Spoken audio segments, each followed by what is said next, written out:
Christianity is sick. Christianity has become very subverted in many ways throughout the past century, and it has made Christians weak. Christianity has become very much an opiate of the masses, just like Karl Marx accused it of being, when it never really was that.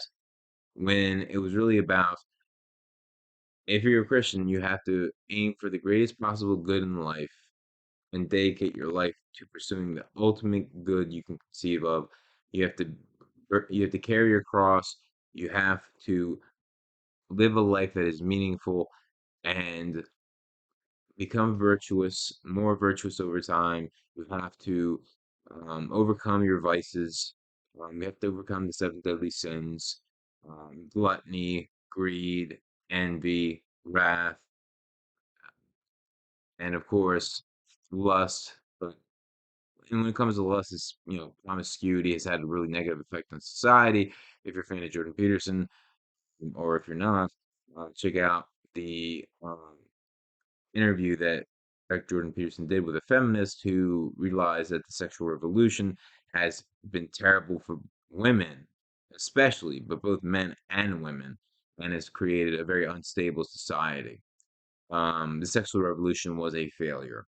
Now I'm not some Bible thumper or whatever. I'm not dogmatic. I'm just looking at the science, and the science shows that promiscuity makes society more unstable and makes people less happy. I'd like to have a debate with that with an atheist one day on this channel via Zoom, or if I can find one in person, sit down with, that would be even better.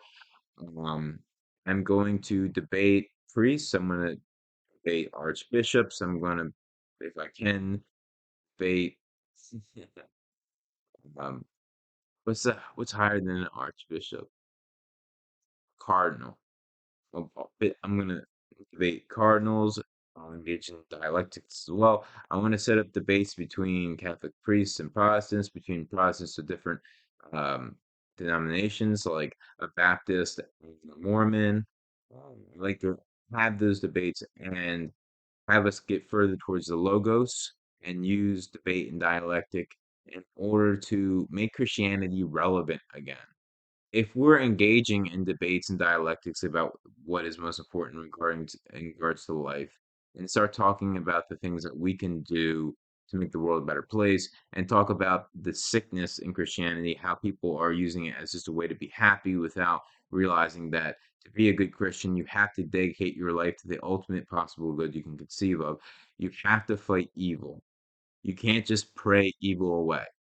When we have people worshiping Moloch, Bohemian Grove, we're going to islands to engage in unspeakable acts.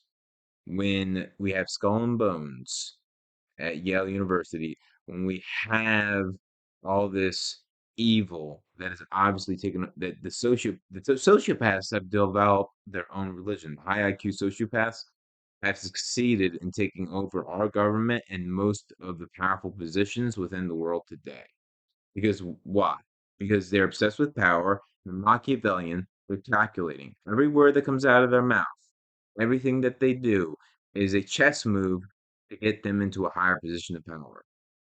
And they find corporations or the corporations find them to sponsor them to get them into Congress, or they work their way up through the intelligence agencies to become part of the deep state, or they get into the State Department, or they get into uh, an NGO like the World Economic Forum, or they get into a firm like BlackRock. There are people who realize that what's going on. They listen to the people that, like Mr. Jones, who explains what's really going on, and they figure, I'll try to become an elite. Let me try to become an elite. Let me join the winning team. Like, because obviously people are too ignorant and stupid to ever actually rise up against this in an effective way. So a lot of people who realize what's going on decide they're going to try to join the dark side, so to speak, to use a really corny Star Wars analogy. Um, in this time of times of tribulation, Christians need to be challenged on their complete and utter stupidity in abandoning logic, rhetoric, and grammar as the foundation of education. We're not teaching our children how to use logic and rhetoric to engage with text, to engage with people in the pursuit of truth and a better understanding of the world they live in so they can make better choices.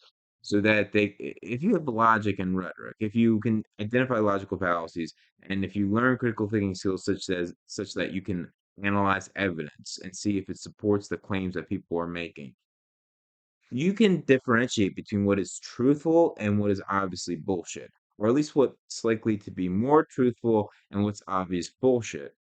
There, the so-called left, but not the real left, the corporate left, the left that the six corporations that control 9% of the media puts out, where you worship the corporate media tells you what to think. Six CEOs control over 90% of all news media in the United States, and they're all old white men. So these leftists who say that corporations are evil get all their news from corporations, not independent people, not independent, critical thinking people online who are not, getting all their money from big pharma and not getting, bribes from people and other, from Wall Street and from other sources of corruption. Um, these people that watch the corporate media while being on the left are so fucking, they're so dumb. They're so it's like, how dumb can you be? And this is another thing I want to do is do man on the street interviews, where I talk to people about political issues, and if I meet someone who's on the left, I'm going to ask them, where do you get your news? And then say, okay, why do you trust corporations to tell you the truth? You do know that 90% of the media is controlled by six corporations, right? And they won't know that because they don't know that. They don't do any of their own research. They don't think for themselves. They let corporations tell them what to think. And why? Because we have the Prussian model of education, which doesn't teach you how to think. It teaches you what to think. It teaches you that the FDR's Great New Deal saved us during the Great Depression, when in fact the New Deal exacerbated the Great Depression. They tell us that Warren Harding was an incompetent and terrible and corrupt president when he was the greatest president we had, one of the greatest at least in the top three of the 20th century, because in 1920 there was a depression where the downturn was worse than the economic downturn of 1929, you know, Black Friday and all that, that we think of as the greatest economic downturn in US history, when really it occurred in 1920. But Warren Harding didn't increase the size of the government and say, the government will save you from this economic crisis. He said, the economy is in trouble. What causes the economy to be unstable? Big government. So he cut federal spending in half, and as part of that, he fired over half of federal employees because the number one cost at that time was, um, payroll for the number of federal employees. The federal government had become bloated and started intruding into areas that it had no constitutional right to be in the goddamn first place. Just like, we have a Department of Education now, which the Constitution does not allow, and which has only made us dumber and dumber and dumber. Ever since the Department of Education was created, Americans have gotten dumber. And yet we spend hundreds of billions of dollars on this department. George Bush, George W. Bush actually tripled the budget of the Department of Education and passed the No Child Left Behind Act, a federal mandate on how to teach our children in every single state in America when education should be a state issue.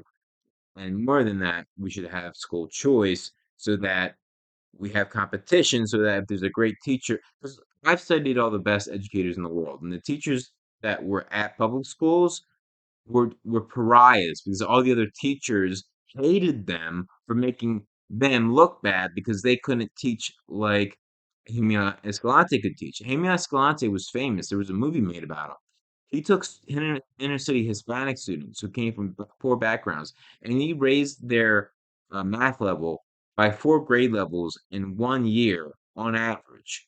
And when they took their tests, um, in mathematics, one of the standardized tests, the government actually thought they were cheating, or whatever organization was responsible thought they were cheating, and forced the students to retake the test again under their supervision, and the students did even better the second time with their supervision to make sure that they weren't cheating. Okay. And was Henry Escalante loved by his principal? Was he loved by his other teachers? No, he was despised because when you're in a government job, when someone does extra work, then other people expect you to do better. They're like, well, Jaime Escalante is doing this. Like, why are you being like? The light exposes the darkness. You can only see the shadows when there is a light. And it's the same thing that's like what happens when you're in a toxic family and you start cleaning your room and bettering yourself. Your family starts attacking you. Like, do you think you're better than us? Oh, good, you go to the gym, you keep your room clean, you think you're better than us. When even if you don't even act like you're superior to them, you treat them just the same as you did before, they'll start getting mad at you because you're doing well in life while they, abuse drugs and are a mess and don't clean up after themselves and don't take care of their finances, don't take care of their health. It makes them feel insecure because there's a person around them that is shining light of what they could do if they actually listen to their conscience. And the same thing happens in public schools with great teachers. Um, so you need school choice so that people, and most of the great educators realized that and started private schools. Dr. Lorraine Monroe, Dr. Steve Perry, these principals that started schools in the inner city, either through being in a private school in Dr. Lorraine Monroe's case or a charter school in Dr. Steve Perry's case, they achieved remarkable results that were like, for example, Dr. Steve Perry's high school that was half inner city black and half inner city Hispanic students, and it was a charter school, so it was by lottery, so it was no selection bonus, had 100% graduation rate. M- Nearly all their students matriculated to college. They took college classes in their high school because he formed a deal with a local community college. So instead of taking AP courses, they would walk over to the local community college campus and take a community college course and discover that they could take on college level material. And that increased their confidence in their ability to succeed in college. Now, this is back when we all believed that we needed to go to college to succeed. And so his aim was to do that, and he succeeded in it. And if you read his book, um, well, he has many books, but the book I read, I'll get back to you on the title. I can't remember it off the top of my head. Um, if I try to, there'll be a long pause. But regardless, these remarkable educators did great things, and we could have more great educators like Dr. C. Perry, Dr. Ray Monroe, Marva Collins, Jaime Escalante, Lisa Van Dam, people that get kids up to a college level reading and writing level by seventh grade on average, because they inspire their students with love of learning. They explain that writing and speaking are magic. For example, like 29 poorly written pages. Is that how long the Communist Manifesto is? Let me Google that. How many pages is the Communist Manifesto? 23 page. Oh, sorry. I overestimated Marx again. Um, a poorly written 23-page document led to the death of 100,000 people. And Thomas Paine's Common Sense, a a pamphlet that was read, the most widely read the most widely read text in America in all of U.S. history, read by the highest percentage of Americans, second only to the Bible, was the spark for the wasn't the spark for the American Revolution, but was the spark for why so many young men chose to voluntarily join the revolution because there was no conscription, right? Like the only way that George Washington and the other people that fought off the British were able to win was because Thomas Paine's Common Sense got all these young men to say, yeah, the British had been tyrannizing us. And this vision that Thomas Paine created of an ideal republic based on God-given human rights, that pamphlet is the only reason we have the United States here today. If it wasn't for Thomas Paine's pamphlet, which was how many pages long? Length of Common Sense by Thomas Paine. 47-page pamphlet. And it was read out loud in town squares. For people that were illiterate and couldn't read, it was read out loud in town squares.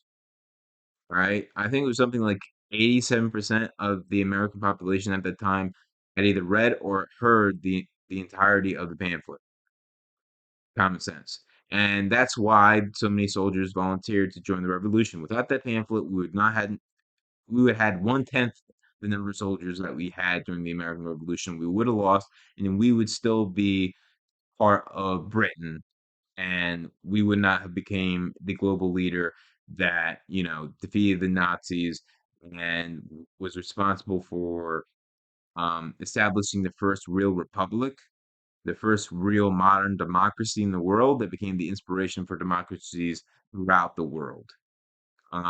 That's something you don't learn in schools today, that America was the first real republic, the first real representative democracy, and that we inspired countries throughout the world to adopt similar systems because monarchy had become a thing of the past once the United States showed that a republic worked more effectively than a monarchy.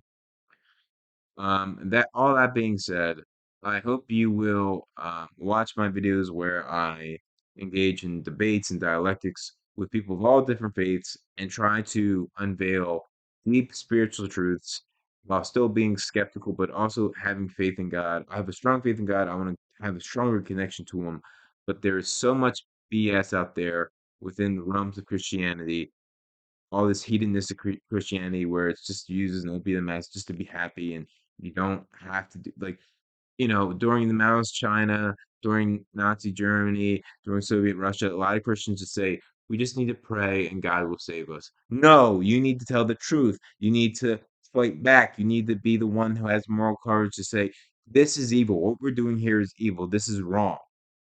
Even if that meant you and your family died. That is your responsibility as a Christian. That's what the saints did. That's what I love about Catholicism is it has all these representatives of like it's hard to imagine being like Christ. And I guess it's hard to imagine being like a saint, but a saint is a representative of what a true Christian should be and what they should be willing to do and what they should be able to accomplish if they really truly believe in God. And many people say they believe in God, but it's just words. It's virtual signaling. They don't truly believe in God because if they truly believed in God, truly believed in the existence of God, they would dedicate their life to making the world a better place. They would have a life purpose of alleviating as much necessary human suffering as possible. They dedicate their life to fighting evil, to spreading the truth, to spreading prosperity and love, so that more people embrace Christianity because Christianity has brought and was responsible. The Judeo-Christian tradition was responsible for the foundation of Western civilization. It allowed for us to come to the Enlightenment and to discover the ideas of God-given rights, to discover liberty, to discover freedom. Otherwise, we would still be living under a feudalistic system if it weren't for the Judeo-Christian tradition. It is the backbone of Western civilization. And I'll explain more about why that's true later.